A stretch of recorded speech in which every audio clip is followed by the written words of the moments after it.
Fala pessoal, boa noite, tudo bem com vocês?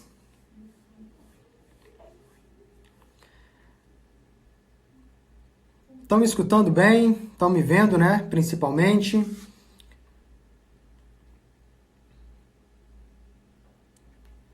Gabriela, boa noite, Gabriela.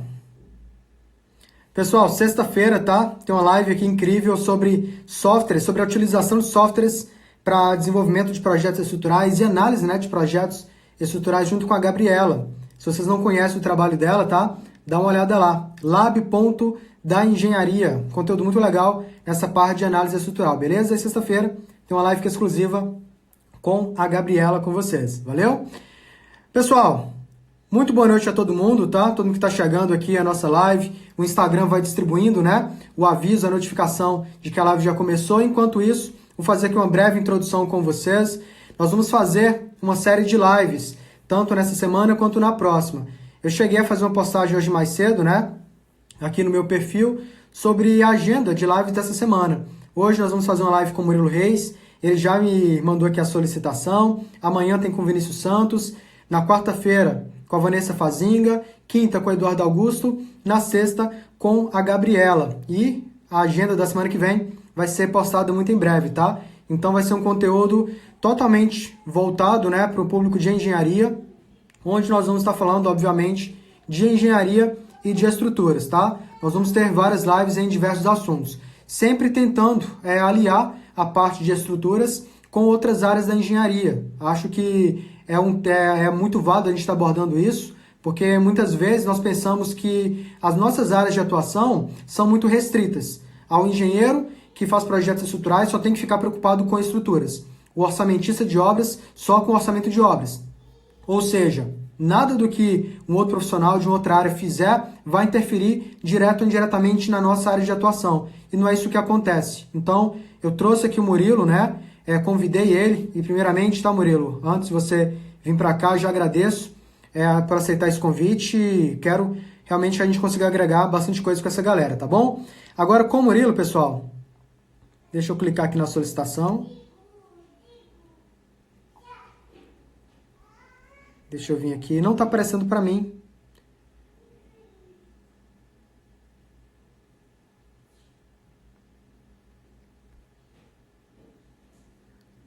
Murilo, deixa eu ver aqui. Ah, apareceu. Apareceu. Show de bola.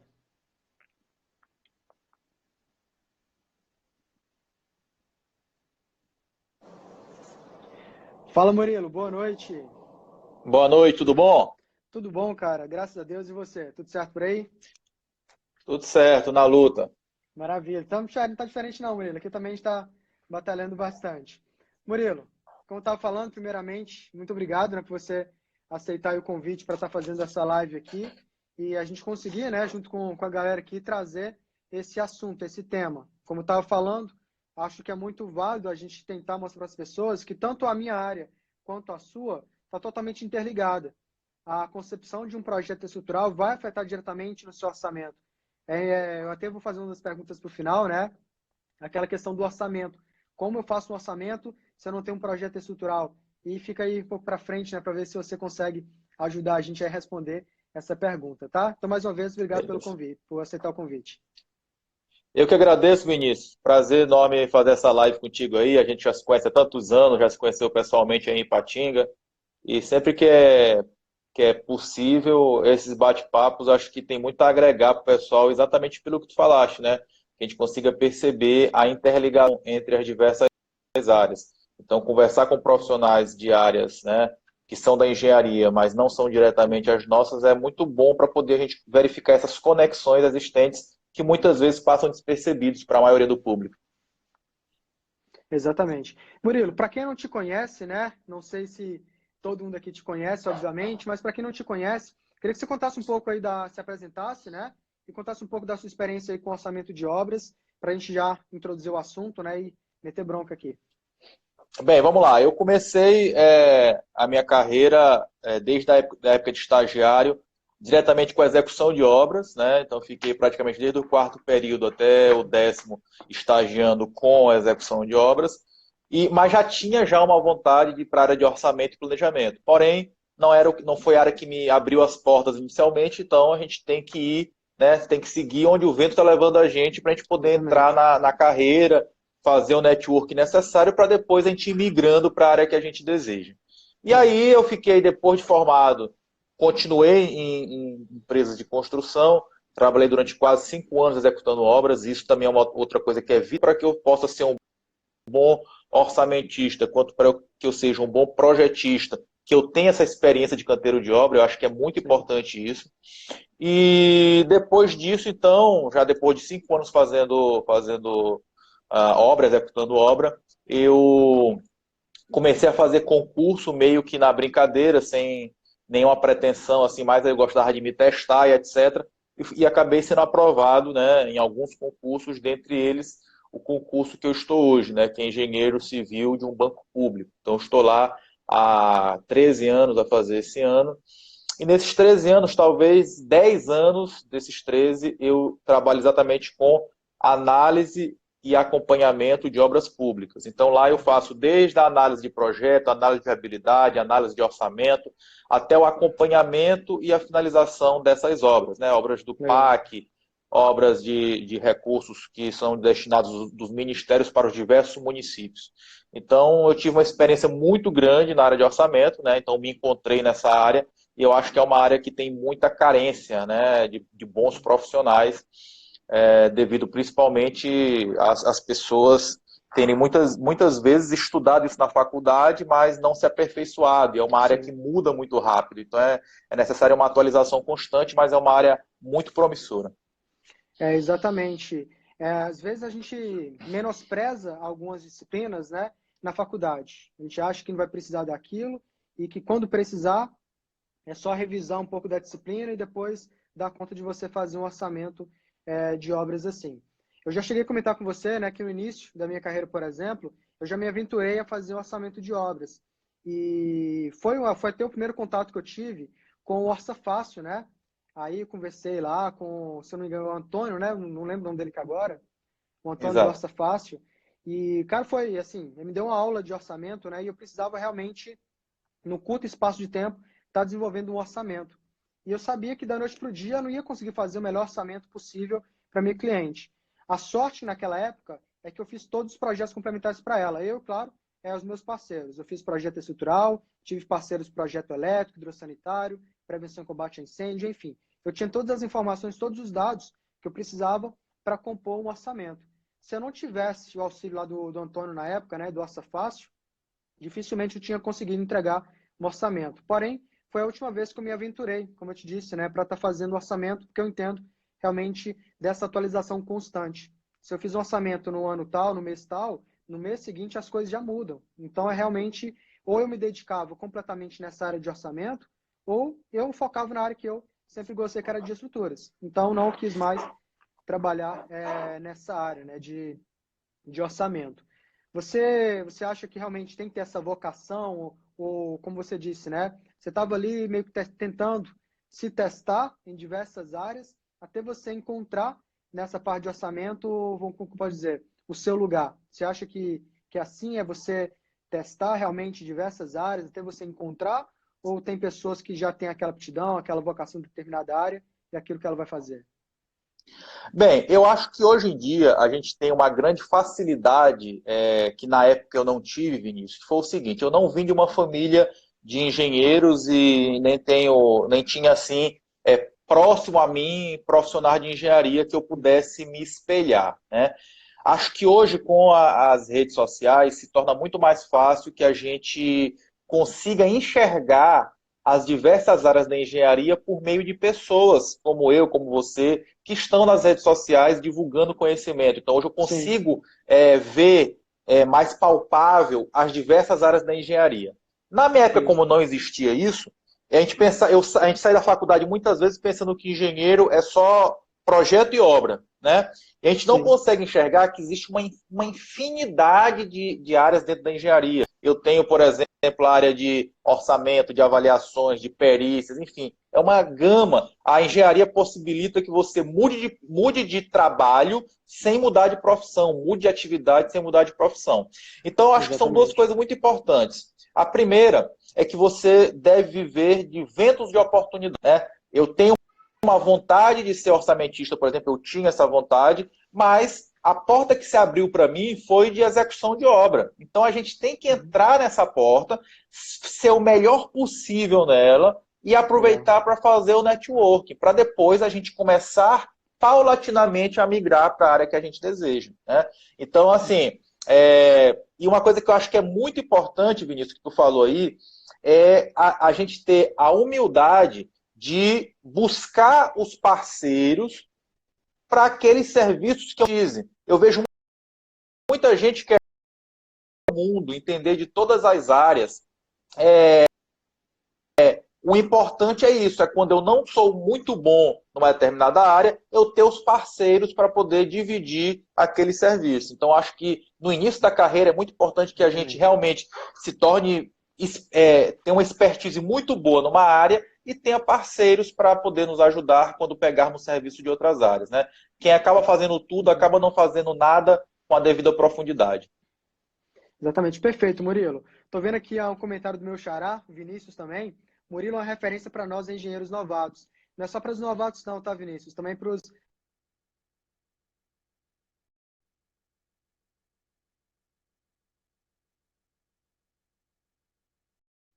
Vou trabalhar esse tema de orçamento junto com a galera. Não pensei, não tenho uma segunda opção nessa área de orçamento de obras, a não ser o Murilo. Um cara que tem, assim, no seu leque, né, de atuação, de experiência, algo realmente muito grande para estar agregando com todo mundo.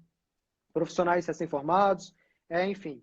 Murilo, para a gente estar entrando no nosso assunto, né, sobre a importância da concepção estrutural para a economia de uma obra, eu já cheguei a comentar diversas vezes, tanto com meus alunos, né, também com as pessoas que me acompanham aqui no Instagram, já acompanham algum evento que eu fiz por aí, algum tipo de workshop, Semana do Concreto, enfim.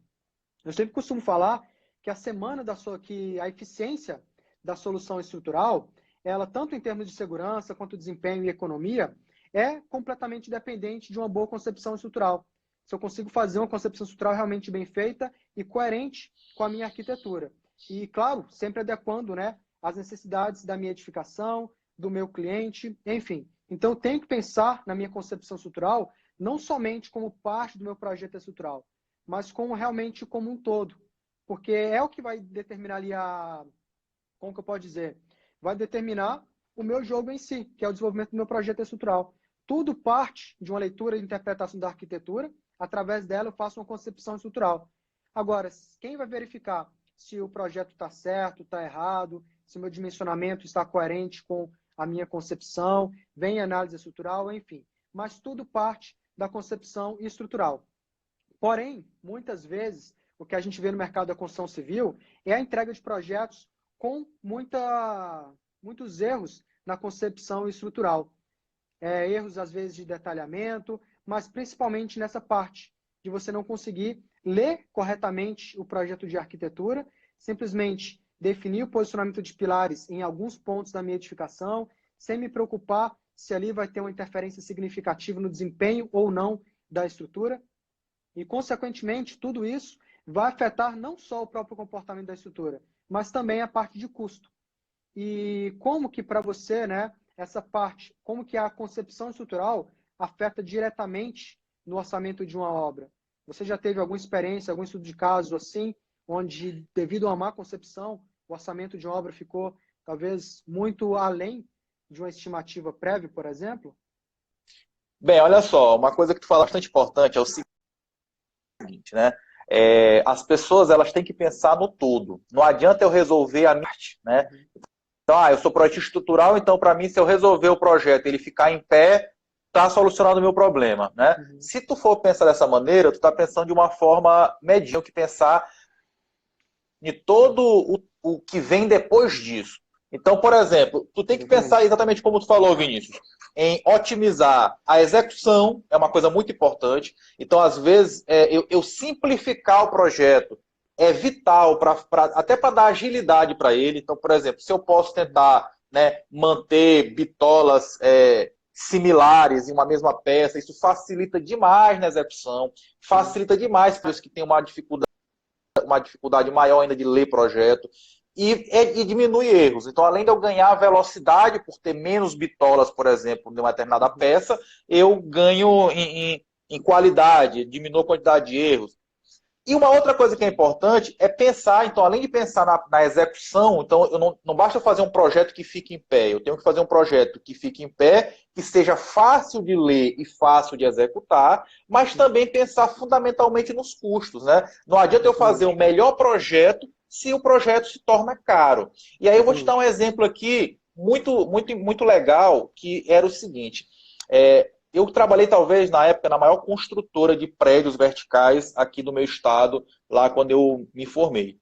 Recém-formado, já estagiei, depois já assumi nessa empresa, fiquei mais quase 4 anos nela, executando obras. E lá, todos os projetos eram fresa de outro estado.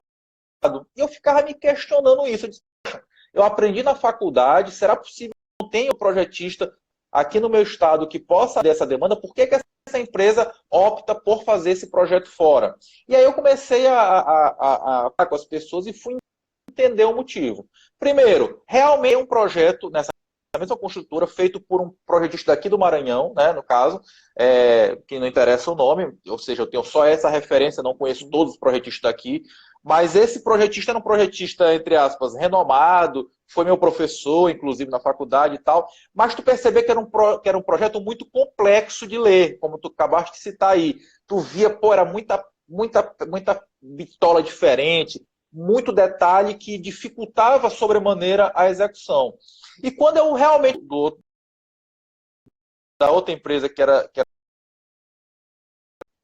de forma nenhuma, e tenho muito orgulho da engenharia maranhense. Mas quando eu peguei esse outro projeto, eu vi um projeto altamente clean, fácil de executar, tranquilo. E outra coisa importante que eu questionei, mas vem cá, como é que vocês começaram a utilizar o serviço dessa outra empresa que é de fora? Eles pegaram e disseram o seguinte: Murilo, a gente tinha feito um projeto com o projetista X, daqui da região, e esse projetista lá do outro estado, do Ceará, pediu para a gente o seguinte: olha, manda os projetos que tu desenvolveu aí, que eu vou te dizer quanto é que eu consigo economizar com ele. Então, assim, além do projeto dele ser limpo, ser fácil de executar, ele, em algumas vezes, provou para essa construtora que ficava muito mais barato, as taxas de armadura eram muito menores que o projeto dos concorrentes. Então, ou seja, a construtora, a partir de então, praticamente fidelizou com essa empresa, né? Porque viu a primeira facilidade de execução e depois o custo, que era bem menor. Foi muito bom você tocar nesse assunto. Eu me lembrei aqui de um estudo de caso real que aconteceu aqui na minha região com outro engenheiro, né? Um outro colega aqui de profissão. Eu vou comentar sobre esse caso aí. Mas antes de comentar esse caso, peço que você ou a galera me lembra, tá? Em relação primeiro a essa parte de economia. Eu costumo, quem me conhece já há muito tempo, né? Eu falo que projetos estruturais são baseados em 3 pilares: eficiência, segurança e economia. Para mim, isso é um projeto bem feito. Então, para mim, na minha concepção, não adianta eu fazer um projeto simplesmente eficiente e seguro, porque acredito que não que seja tão fácil, mas que seja uma parte talvez mais fácil um projeto estrutural você garantir a segurança e uma eficiência. Agora, além de tudo isso, você conseguir garantir uma economia, para mim é realmente onde está o seu diferencial. Então, eu falo que projetos estruturais ele tem que ser otimizado. Eu utilizo ferramentas computacionais para me dar produtividade. Porém, o detalhamento que eles entregam para mim, eu consigo melhorar. Eu consigo justamente pensar nessa questão que você disse, na velocidade de execução. Quanto menos erros que podem existir, né, numa má interpretação do projeto, existir por parte de quem está indo aquele projeto, melhor vai ser. É difícil que aconteça erros.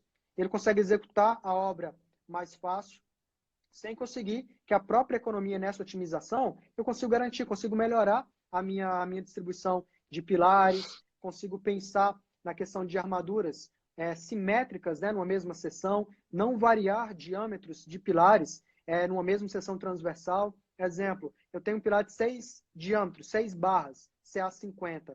Dessas 6 barras, nas extremidades eu coloco 4 de 12,5. Nas faces, né, dos pilares eu coloco outras 2 de 10. Por que não padronizar isso? Porque se uma pessoa que está executando a obra, primeiro, o diâmetro de 10 e de 12,5, a olho nu, é uma diferença muito pequena. A pessoa que tem uma experiência muito grande consegue bater o olho e saber diferenciar. Mas a pessoa, às vezes, por distração, pode mudar a geometria das armaduras do meu pilar. Pode colocar as 4 armaduras de 12,5 próximas um do outro. 2 no canto, 2 na face. E 2 de 10 na outra extremidade. Não que a minha edificação ia cair por conta disso, mas é um erro de execução. Então, quanto mais eu consigo padronizar no meu detalhamento através de uma otimização, eu dou velocidade para a obra. Quando eu penso em não variar tanto a seção transversal de vigas, de pilares, exemplo, no mesmo pavimento de uma edificação aí de 200 metros quadrados, por exemplo, eu posso ter várias vigas. Posso ter lá 30, 40, 60 vigas. Se eu começo a variar demais a seção transversal, a altura entre elas, exemplo, vou ter viga de 15 por 30, 15 por 35, 15 por 40, 15 por 45, 20 por 50, 20 por 60, e aí vai. O que isso afeta? Formas, a questão de reaproveitamento de formas vai ser reduzido de um pavimento para o outro, escoramentos. Então, tudo isso vai afetando o custo em geral da minha obra, a própria velocidade, né, da execução da minha obra, e tudo que a gente fala disso, de forma, de escoramento, de posicionamento de pilares, detalhamento de armaduras, isso é custo. Quem vai pagar por isso é meu cliente. Então, um colega desse aí, lá do Ceará, que faz um projeto estrutural e consegue reduzir, economizar em um projeto estrutural feito por um profissional que não pensou nisso, ele realmente ganha mercado. Porque é aí que está o diferencial. O estudo de caso que eu queria contar para vocês aconteceu aqui em Ipatinga. A história que eu conheço, tá, que veio até a mim, foi o seguinte. Na época eu ainda dava cursos presenciais de estruturas. E nessa época, uma das alunas trabalhava numa construtora, a construtora que executou esse projeto de fundações. Na execução desse projeto, eles estavam achando o custo muito alto. Só a fundação estava ficando por R$ 180 mil, de uma edificação, se não me engano, 3 ou 4 pavimentos. E quanto ao orçamento que eles tinham feito, né, uma estimativa inicial, estava ficando muito caro, estava onerando muito o custo da obra em si. Era quase que inviável executar aquele empreendimento investindo R$ 180 mil num projeto de fundações. E aí essa construtora, onde essa aluna minha trabalhava, ela fez um orçamento com outro engenheiro. Chegou para ele, olha, tem um projeto estrutural, nós estamos achando que o custo está ficando muito alto. Não sei se o fulano tem a mão pesada, se teve algum erro de interpretação da arquitetura, enfim, não sei, não tenho conhecimento necessário nessa área. Então, eu queria que você analisasse o projeto e verificasse se teria como economizar nesse projeto. Nós vamos te pagar tanto, que nós vamos combinar o valor para você analisar esse projeto, e eu vou te pagar o custo dessa consultoria. Se a economia for realmente válida, aí eu passo o projeto para você fazer também. E a gente combina um valor desse novo projeto de fundações. O engenheiro chegou e falou assim, não, eu aceito, beleza, nós vamos entrar em outro assunto, tá? Muita gente discute sobre isso, questão de ética, mas aí eu quero ter um assunto com você, uma conversa com você sobre isso. E aí, ele simplesmente pegou o projeto estrutural desse outro engenheiro para avaliar e, com alguns dias que ele estava trabalhando no projeto, ele entrou em contato com a empresa, né, que contratou ele para fazer essa análise, esse estudo, e falou, olha, eu consigo uma solução mais econômica para vocês desse projeto. E acredito que vai ser realmente satisfatório em termos de economia. Vamos marcar uma reunião aqui no escritório que eu apresento a minha solução para vocês. Marcaram a reunião, foi conversando, né, o engenheiro estrutural com essa empresa, e aí ele chegou. E aí o pessoal da consultora, eles conversando, né, a história que eu tenho conhecimento, tá, Murilo? Veio a ter esse engenheiro e perguntou, beleza, fulano, o papo tá bom, mais ou menos assim, mas e aí? Quanto você conseguiu economizar nesse projeto? Ele chegou e falou assim, olha, só uns 100 mil. Não sei se está bom para vocês. De 180 mil, ficou em média R$ 80 mil na fundação. Será que isso realmente não faz diferença nenhuma? Será que um projeto... Eu não duvido que os dois projetos iriam ficar, sabe, estáticos, eficientes, seguros. Mas a economia pesa muito. Imagina fosse a sua obra. Você chegar a desenvolver um projeto estrutural que poderia custar R$ 80 mil e está lá custando 180 mil. Então não tem comparação quanto a isso. Porém, isso é discutível. Algumas pessoas falam que isso é antiético. Ah, eu não faço esse tipo de coisa. Pegar um projeto de outro profissional para estar revisando e encontrar uma solução melhor. Mas nós falamos tanto, né, de engenharia, de mudar a engenharia, de melhorar os projetos, mudar a execução de obras, mas acredito que isso é uma forma também das próprias pessoas, né, se atentarem e melhorarem. Porque, por exemplo, eu sou a favor, né, de ter feedbacks. Eu aceito feedbacks de pessoas que têm uma experiência grande, que pessoas que podem chegar para mim, Vinícius, já passei por isso, o caminho que você está indo não é tão bom. Olha, você cometeu uma falha ao fazer isso ou ao falar aquilo. Se a pessoa tem realmente uma experiência melhor, para mim isso vai ser ótimo, vai ser sensacional. Porque eu vou estar melhorando. Eu vou estar me desenvolvendo profissionalmente e pessoalmente. Então, para mim, eu acho válido. Você, com ética, né, sem citar nome de ninguém, pedir para não ser citado o nome, agir com ética. Mas não que um cliente me procure numa situação como essa e fale assim, olha, não faço isso. Eu não acho, Exatamente. né? Não acho uma opinião assim, é a minha opinião, pelo menos. Eu, eu concordo plenamente contigo. Eu acho que existem formas da gente refazer ou fazer uma análise crítica de um projeto sem denegrir a imagem do outro colega, né? De repente Exatamente. foi a solução encontrada que foi diferente. É a mesma Exatamente. coisa, e para poder as pessoas esclarecer bem essa questão de falta de ética, é a mesma coisa em relação ao médico. Se você vai no médico e receber um diagnóstico, mas você quer ter uma segunda opinião, isso não é nada de Uhum. antiético. Inclusive, Exatamente. assim, o outro médico ele vai te dar a opinião dele, só que ele não vai denegrir a imagem o que o outro falou. Ele vai dizer, olha, eu tenho uma outra visão disso e eu acho que é isso. Então, isso é bastante normal. Eu acho que a ética não está em pegar o serviço, está na forma como você Exatamente. analisa o colega. Né? Então, se eu não Exatamente. exponho o colega, não há nada de antiético nisso, na minha É, concepção. penso a mesma coisa. Tudo depende da forma como que a gente fala, da forma como que a gente expressa, né? Mas já havia esse assunto sendo discutido, né? Os profissionais, eu não faço isso porque, enfim. Então, eu acho que foi bom você ter tocado nesse assunto, né, para me lembrar desse caso e entrar nesse assunto mesmo, porque eu acho que está totalmente dentro do contexto, né, da nossa live aqui, tá bom? O pessoal está perguntando aqui, Murilo, uma pergunta que está além aqui do que que eu tinha preparado aqui para fazer para você, sobre casas financiadas. Se esse tipo de obra, né, de edificações financiadas pela Caixa, por exemplo, tem que ter projeto estrutural. Eu acredito que sim, tá? Acredito que tem que ter esse projeto estrutural. Talvez tenha profissionais que falam que não precisa. Dá para fazer uma estimativa, que é uma das perguntas que eu quero fazer para você. É até a próxima pergunta que eu separei aqui, justamente essa. Quando não tem um projeto estrutural, como que você procede? Algumas pessoas aqui no Instagram, alguns seguidores, alguns alunos, eles vêm até mim perguntando, Vinícius, e quando o cliente não quer fazer a sondagem? Quando ele não quer fazer a sondagem, o que, que eu tenho que fazer? Faço sem sondagem? Qual que é a tensão admissível do solo que eu vou assumir aqui, sendo que eu não tenho sondagem? Aí a resposta que eu falo olha, sem sondagem é tudo no chutômetro. É tudo na estimativa, sem dados concretos do que realmente é a tensão, a resistência daquele solo. Então você vai assumir um risco, talvez, né? Talvez não, um risco realmente desnecessário pelo seu cliente, sendo que se der algum problema na sua obra, ele não vai pensar duas vezes em correr atrás de você para você resolver o problema. E se você não resolver, ele entra com processo, vai na justiça e você vai ser o responsável por qualquer patologia, qualquer problema grave que aconteceu naquela obra. E aí, para devolver essa pergunta nesse sentido, né? Essa parte de orçamento, obras financiadas, tem que ter projetos estruturais para compor o orçamento? E quando não tem um projeto estrutural, como que é feito isso? Olha só, essa tua questão aí foi muito importante falar, porque a gente precisa mostrar para o cliente a importância, por exemplo, da sondagem, né? E não só a importância em relação à segurança da estabilidade da construção.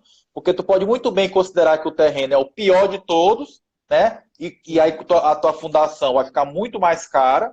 E muitas vezes o que vai aumentar de custo essa fundação, por tu ter considerado uma taxa de resistência do solo muito baixa por segurança, já que tu não tinha sondagem, às vezes o custo que vai aumentar essa fundação seja muito mais elevado do que se eu fizesse uma solução mais otimizada com a sondagem junto. Então, assim, Exatamente. se eu pegar o projeto otimizado mais a sondagem, muitas vezes fica mais barato do que se eu simplesmente chutar uma taxa bem segura para mim profissional e fazer uma fundação muito mais cara. Então, é um Sim, custo que se paga na sim. imensa maioria das vezes. E outra coisa, Murilo, só te cortando aqui, um dos gatilhos que eu utilizo, né, para convencer um cliente a fazer a sondagem é realmente essa questão do custo.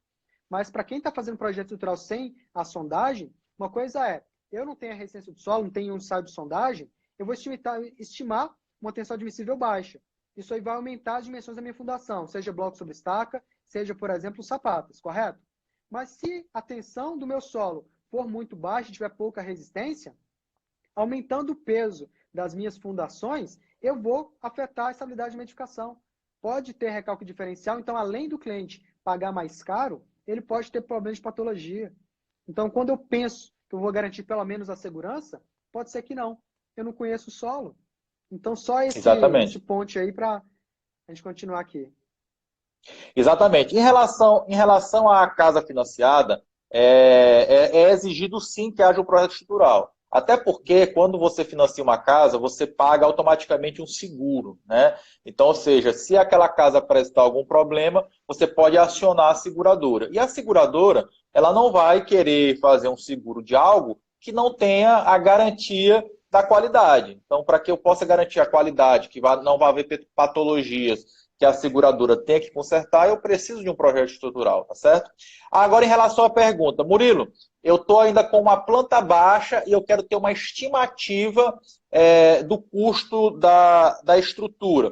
Tem duas formas da gente fazer, tá? Apesar de que é muito bom alertar as pessoas que isso é uma estimativa, ou seja, pode ter uma diferença bem grande entre o real e a estimativa. Existem duas formas de eu fazer a estimativa. A primeira é a seguinte: existe um negócio chamado CUB, que é o custo unitário básico por metro quadrado, né? Então, se, por exemplo, eu for lá no site CUB Brasil e botar lá o meu estado e o mês de referência que eu desejo, né, o mês mais atual, por exemplo, eu vou ter um custo estimado por metro quadrado de construção. Então, por exemplo, se eu tenho uma casa de 100 metros quadrados e eu vou procurar lá construir uma casa de alto padrão, lá vai ter um valor. Olha, a casa de alto padrão, por exemplo, é R$ 2.000. Então, ora, se eu sei que é R$ 2.000 vezes 100 metros quadrados, eu tenho lá o custo da casa. Aí o que acontece? Dentro desse custo da casa global, porque o CUB só dá o custo global, existem algumas outras tabelas, tá? Por exemplo, feito pela editora Pini, que era divulgado antigamente naquela revista Construção e Mercado, que diz o seguinte: olha, para uma casa de alto padrão, as estruturas ficam entre, por exemplo, tá? Estou chutando o valor, 5% e 10% do valor da obra. Ora, se eu sei o global e lá eu tenho uma referência que o custo da estrutura é de 5% a 10%, eu tenho ali, então, uma referência desse valor, tá certo? Essa é uma das formas de fazer. A segunda forma de fazer é quando eu tenho a experiência já no projeto estrutural. Então, por exemplo, o Vinícius, com certeza, ele já sabe pela tipologia da obra. Então, se eu sou um projeto estrutural e começo a fazer vários projetos, eu já sei mais ou menos pela tipologia da obra e olhando os meus projetos anteriores, qual foi a taxa de armadura que deu, né? Olha, para esse tipo de construção aqui, deu, por exemplo, 90 quilos por metro cúbico. E eu tenho também uma noção do volume de concreto por metro quadrado de construção, olhando os meus projetos anteriores. Então, ora, se eu tenho uma taxa de armadura, se eu tenho um volume médio de concreto por metro quadrado e tenho uma quantidade média de forma por metro quadrado de construção, eu consigo ir parametrizando isso de acordo com os meus projetos. Mas é muito importante que a gente saiba e bote muito isso na cabeça, que cada projeto tem as suas especificidades. Então, portanto, esses valores podem diferir bastante de um projeto para o outro. Uma outra forma também que eu tenho, Vinícius, de fazer isso, existem alguns livros, como, por exemplo, vou citar aqui o livro do professor Aldo Dorea Matos, que é Como Preparar Orçamento de Obras, que ele também dá uns valores médios, né, mais ou menos nessa mesma linha que eu falei agora há pouco. Se a pessoa ainda não tem histórico de outras obras, mas quer saber mais ou menos qual a taxa de armadura que é utilizado para um prédio de até 4 pavimentos. Então, o Aldo Dorea Matos ele já tem alguns balizadores, por exemplo, olha, para um prédio até 4 pavimentos, são tantos metros cúbicos de concreto por metro quadrado. Considerar a taxa de armadura, por exemplo, 90 quilos por metro cúbico de concreto. Então, tu vai tendo ali um direcionamento, né? Um valor grosseiro. Esse tipo de valor é importante para que eu faça uma análise de viabilidade, né? Ou seja, antes de eu pedir para elaborar todos os projetos de uma edificação, eu já tenho como saber mais ou menos os custos. para eu saber se eu tenho condição de arcar com aquilo ou se eu diminuo o tamanho da obra para que caiba no meu planejamento, no meu bolso. Então, para eu ter uma noção grosseira, eu poderia fazer dessa forma. Mas é muito importante que, depois de passar da fase dessa análise de viabilidade, essa fase de pré-projeto, é muito importante que, após realmente a execução do projeto, eu faça um orçamento analítico, porque aí eu tenho uma assertividade maior. Perfeito, Murilo. Esse estudo, né, de viabilidade técnica está diretamente relacionado com a concepção, porque a arquitetura, né, a minha concepção estrutural, meu projeto de arquitetura tem que ser feito uma análise de viabilidade técnica e só então eu passo para a concepção. Porque, por exemplo, a questão da sondagem, a gente estava vendo esse assunto aqui. A sondagem é um dos principais itens de um projeto estrutural que pode inviabilizar ou não aquele empreendimento. Tem casos, por exemplo, de uma arquitetura contemplar um subsolo. Porém, nas primeiras camadas do solo, tem uma região ali de água superficial. Para esgotar aquela água, para mandar ela embora, fazer toda a parte do subsolo, o custo de ficar tudo isso, né? De rebaixar nível de lençol freático, enfim, tirar toda a parte úmida daquele solo ali para fazer a escavação do subsolo, poderia inviabilizar muito o projeto estrutural. Então, com a sondagem em mãos, e tendo, claro, todo o estudo do solo, pode ser que aquele projeto de arquitetura seja inviabilizado antes de colocar em prática. Imagina, o cliente quer aquela arquitetura com subsolo, aí faz todos os projetos, já começa a execução. Quando vem para escavar, fazer a região do subsolo, encontra toda aquela água lá, um rio ali escondido no meio da terra. E aí? E o custo de tudo isso? Como que ficaria? Será que ele está preparado para esse acidente, né? Algo inesperado ali para ele? Então, quanto mais a gente estuda antes, o problema é que nós brasileiros, né? Nós queremos muita coisa tipo de um dia para outro. Esquecemos o planejamento ou fazemos o planejamento meio pelas coxas, né? E no meio do processo, a gente vai planejando, vai ajustando e executando tudo ao mesmo tempo. Então, a chance de acontecer alguns Exatamente. imprevistos, né, é muito grande. De repente, encontrar algo ali que eu não esperava. E eu queria reforçar isso daí, principalmente no caso da obra pública, né? Porque a obra pública, a lei permite, a Lei 8666, que é a lei de licitações, permite que eu licite uma obra, ou seja, que eu coloque essa obra para que as empresas elaborem suas propostas, só que eu não preciso ter um projeto ainda completo e detalhado.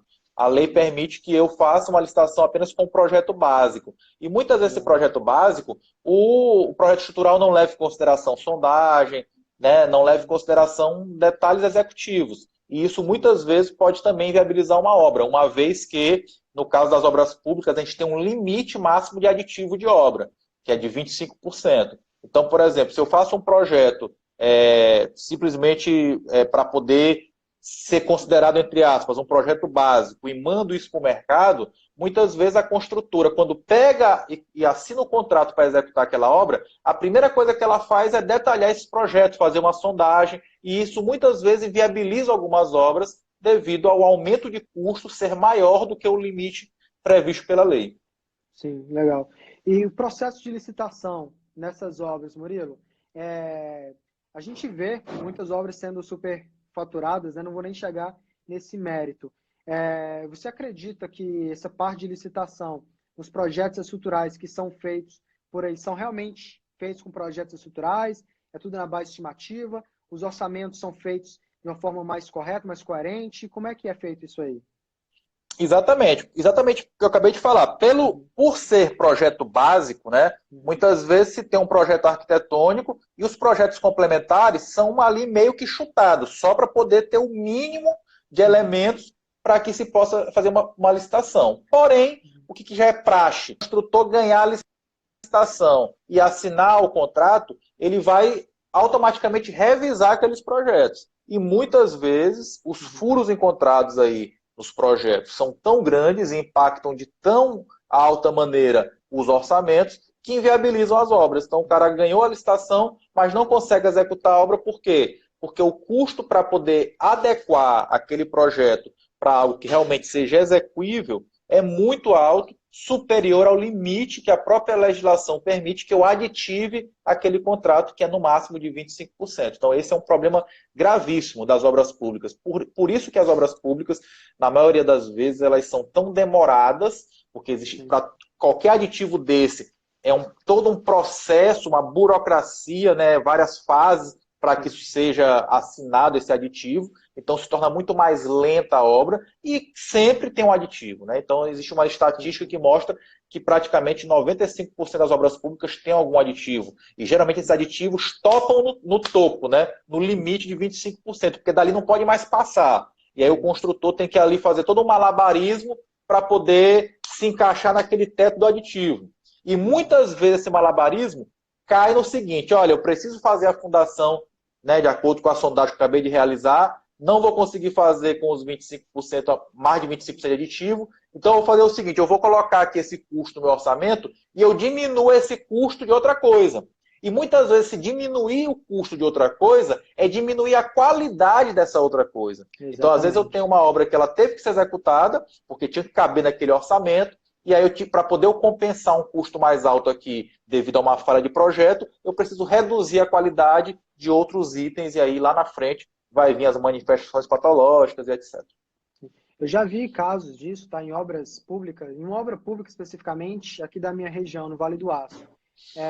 O pessoal, né, o engenheiro da obra, estava economizando na qualidade de tinta, na qualidade da tinta, porque aí tudo que era relacionado ao metro quadrado da edificação e que tinha um trabalho muito manual ali, ele estava reduzindo isso, nessa qualidade em si, que é da própria edificação, né, algum argamassa, alguma coisa desse estilo, né, que aí diminui. Alguma coisa fica ruim quando ele faz isso. Aí compra o material de baixa qualidade, né, aí vai executar do jeito que tem, do jeito que está lá e etc. Enfim, aí vira só bagunça posteriormente, patologia, tendo que, de repente, corrigir aquele erro, porque vai ter a fiscalização. Se não tiver tudo de acordo, o fiscal, né, deveria, pelo menos, notificar e falar para a empresa corrigir aquilo. Só que o problema em si é que o próprio fiscal não fiscaliza.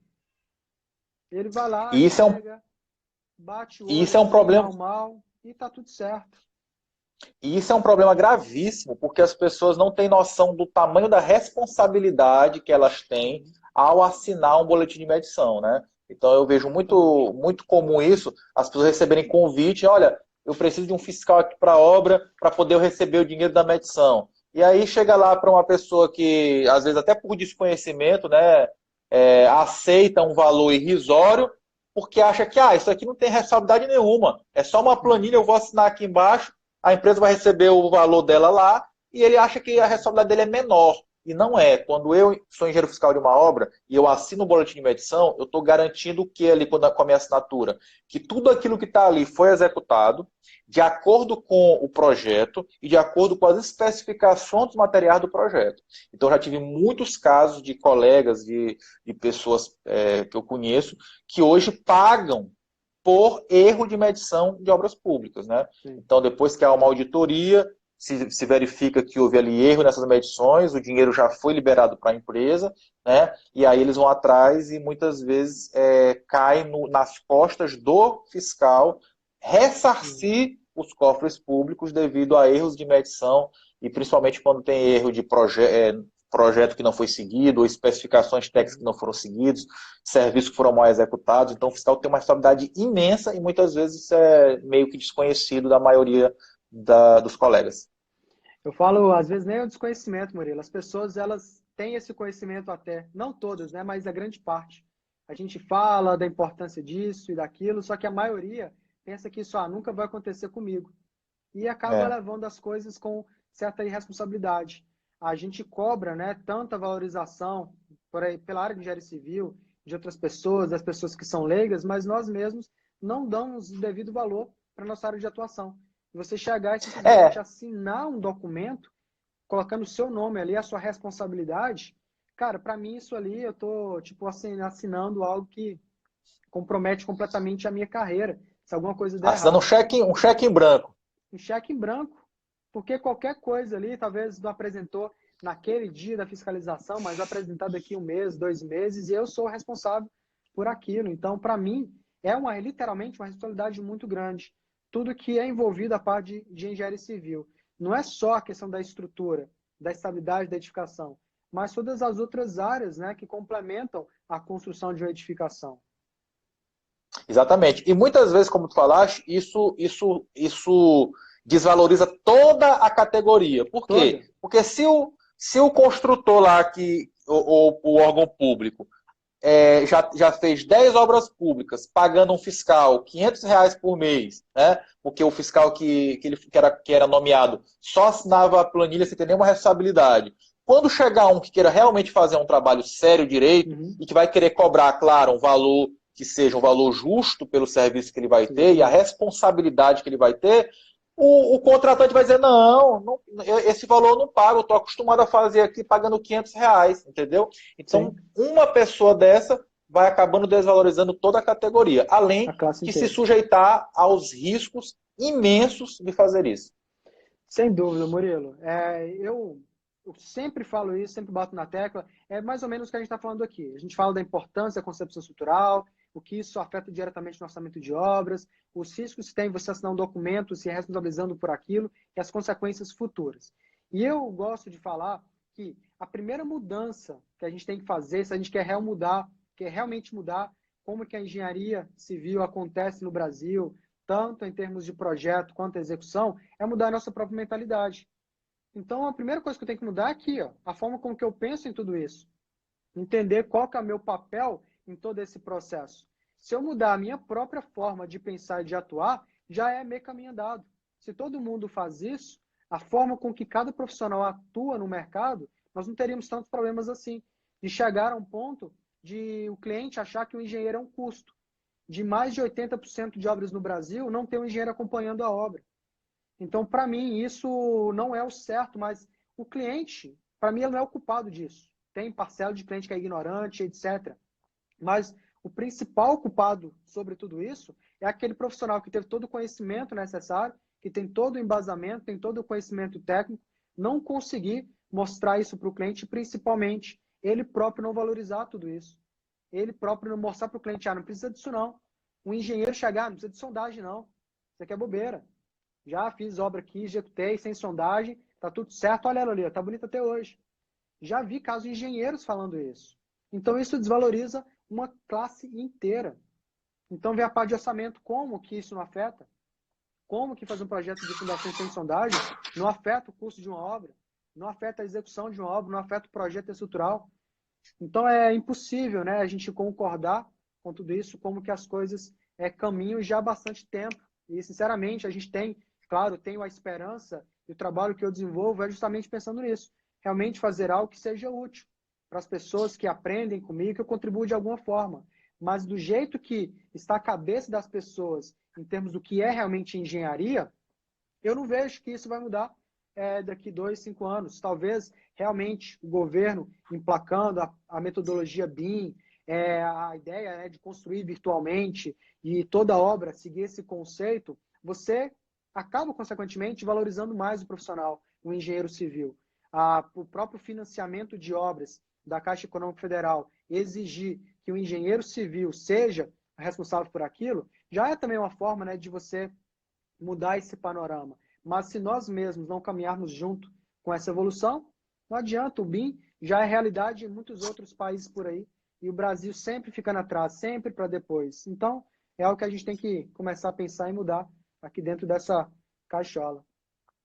Exatamente. Então é bem por aí mesmo. Acho que a gente precisa se unir enquanto profissional, né, ter uma classe mais unida e ter realmente a noção da responsabilidade da nossa atividade para que a gente possa cobrar valores justos e que todo mundo cobrando valores justos, a tendência é que o mercado todo se valorize. Uhum. Exatamente, Murilo.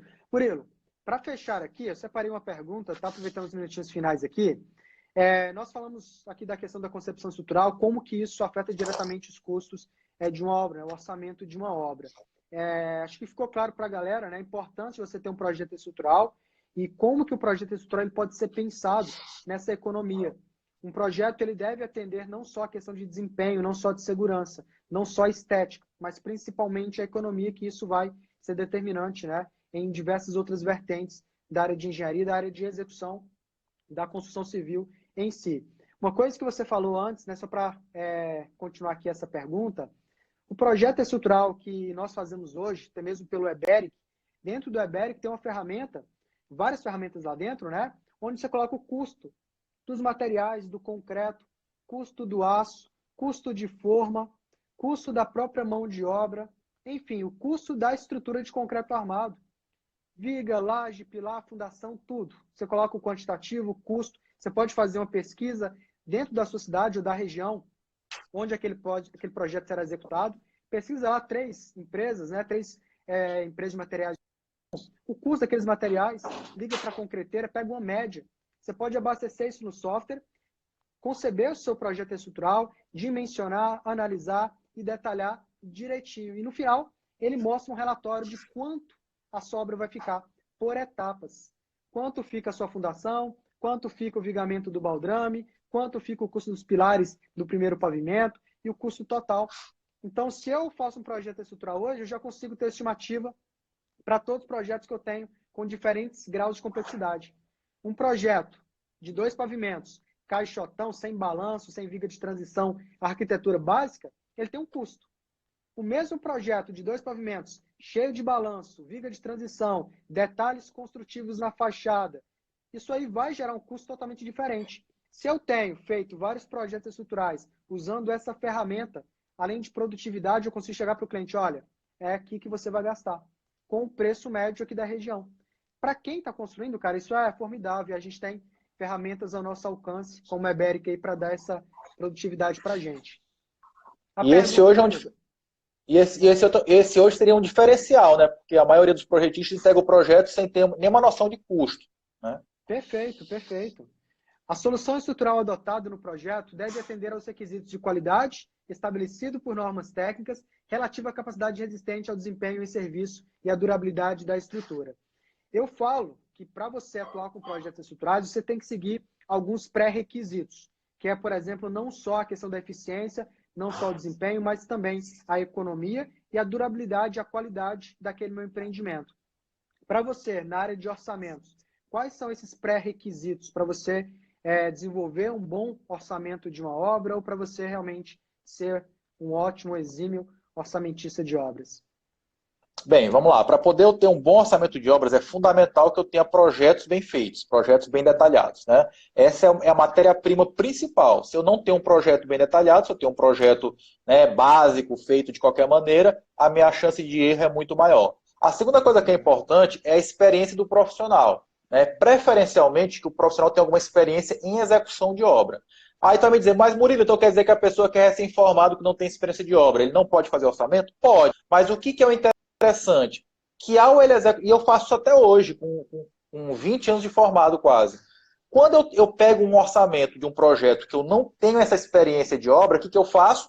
Chamo alguém, algum colega, vem cá, tu que tem experiência nesse tipo de obra, vamos fazer esse orçamento comigo. Por quê? Porque ele vai conseguir ler naquele projeto detalhes que eu, Murilo, por não ter experiência naquele tipo de obra, não consigo enxergar. Por mais claro que esteja o projeto, a minha imaginação para ele é muito menor do que de uma pessoa que já executou. Então ele consegue enxergar mais detalhes. Então, se eu não, o ideal é que eu tenha experiência de obra, mas se eu não tiver os primeiros orçamentos que eu faço, eu chamo alguém para fazer comigo, porque ele vai me dar ali os bizus daquele tipo de projeto. Então isso é muito importante. Então, um bom projeto, ter a experiência do profissional são fatores determinantes. Além do que, é importante que o profissional entenda que, apesar de existir tabelas de referência de custo, eu costumo comparar que a tabela é como se fosse o software, né, de projeto estrutural. Ele é um auxiliar. Eu não posso utilizar ele como substituto à minha inteligência. Eu não posso usar ele como uma muleta. Ele é uma ferramenta que pode me dar mais produtividade. Mas eu tenho que ter a minha análise crítica em cima daquelas tabelas para que eu faça um orçamento mais assertivo. E a última coisa que é importante é que o profissional orçamentista ele tem que pegar o telefone dele e ligar para poder saber fazer a pesquisa de preço. Muita gente quer pegar o preço já pronto na internet. E é muito diferente do que se eu pegar aqui, ligar para o fornecedor e cotar o preço realmente no mercado. Perfeito, Murilo. network é tudo, né? Você não sabe fazer uma Exatamente. coisa, não consegue, eu chego lá, fulano, você já passou por isso aqui, me ajuda dessa forma, faz junto comigo. E, cara, é a melhor forma que você tem, talvez a mais rápida, de você realmente ter uma progressão na sua própria carreira. Muitas pessoas, né, eu nunca fiz isso, não consigo fazer, então vou esperar surgir um projeto, um orçamento que eu dou conta para fazer. Até Ou surgir então, esse aqui, Vinícius, fica esperando. ou então a pessoa chega assim, entra no grupo do WhatsApp, "Ei, alguém tem modelo de orçamento de posto de gasolina?" Isso. Como se, como se eu pudesse pegar simplesmente o de um outro e adaptar para a minha Ctrl C, situação. Ctrl V. É. Ctrl C, Ctrl V. O pessoal ficou viciado no Ctrl C, Ctrl V, que dá e acha que dá para aproveitar em tudo, né? E não é bem assim. Murilo, uma última pergunta aqui. O José Manuel, ele estava falando que entrou na live tem pouco tempo, né? Não sei se o José Manuel está aqui agora. Ele está querendo saber sobre o curso de estruturas, né? O meu curso de estruturas. José Manuel e todo mundo que tem interesse para essa sala de projetos estruturais. Na semana que vem, eu vou fazer uma proposta exclusiva para quem me acompanha aqui no Instagram, em todas as redes sociais. Inclusive, eu fiz uma postagem agora há pouco, às 7h30, comentando sobre isso. Então, depois de terminar a live, vá lá no meu perfil, veja a postagem, leia a legenda, que é uma coisa muito legal que eu preparei para vocês. Eu vou anunciar isso na semana que vem, tá bom? Então, não faça curso de projetos estruturais agora. Espera semana que vem, que vai ter algo sensacional para vocês que têm interesse, que gostam dessa área de estruturas, tá joia? Murilo, muito obrigado por você ter aceito o meu convite mais uma vez, tá? Foi a primeira live que nós fazemos, né? Já tem algum tempo que estou esperando para essa oportunidade. Como eu iniciei falando aqui na live, hoje, para mim, já há algum tempo, desde quando eu te conheci, você é a principal referência que eu tenho nessa parte de orçamento de obras. E acho que não só o meu xará lá no início, né, o Vinícius, disse que você é uma daquelas referências para os recém-formados. E acredito, né, que o Murilo conseguiu trazer aqui para vocês quem é realmente ele é, a experiência dele, e que ele não é referência somente para recém-formados, mas para uma vasta gama aí de engenheiros que já estão no mercado há bastante tempo. Muito, muito obrigado, Murilo. E a galera, espero Valeu. que vocês gostaram, tá? Espero que vocês tenham gostado Só da pedir live. pro pessoal aí, quem puder, pessoal, tira um print aí da live, posta lá nos stories, marca a gente, que é uma forma de ajudar o nosso trabalho. Vinícius, grande abraço, muito obrigado aí pelo convite e muito obrigado a todos que assistiram a gente. Espero ter contribuído com vocês aí. Valeu, Valeu. Murilo. Pessoal, pose para a live, pose para o print, né, Murilo?